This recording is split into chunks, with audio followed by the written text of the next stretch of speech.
So the signs and symptoms of alpha-mannosidosis, often the way they initially present is with developmental delay.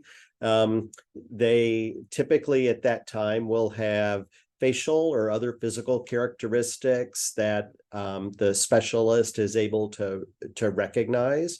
But then over time, again, they often will develop these other issues involving the lungs, heart, musculoskeletal system, immune system that again present challenges for management and require multidisciplinary management. Right now, there's no newborn screening for alpha-mannosidosis. It's not included in the recommended universal screening pattern in the United States, and I don't know of any other country or location that does newborn screening for alpha-mannosidosis. So often it is quite a diagnostic odyssey for individuals where it's not uncommon for them to see a variety of different subspecialists over a number of years before arriving at a diagnosis. As an example, they often may see, let's say, a neurodevelopmental specialist or neurologist because of developmental delay, otolaryngologist because of recurrent ear infections, maybe an immunologist, again, because of other recurrent infections. And so it often, again, kind of may be quite a diagnostic odyssey in order for them to get a diagnosis.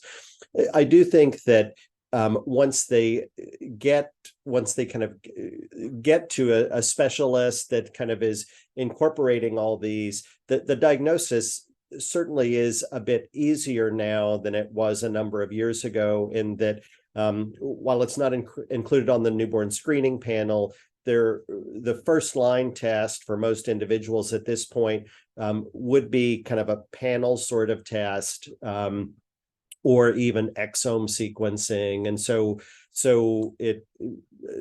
the testing is now, again, kind of once they get testing, often would be included on kind of whatever that initial genetic test would be.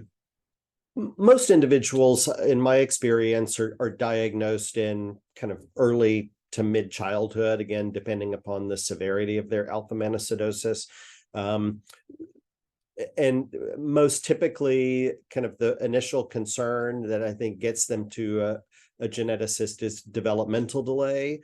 But again, usually they will have had these other issues, whether it's umbilical hernia or recurrent ear infections or other sorts of things that have already been ongoing.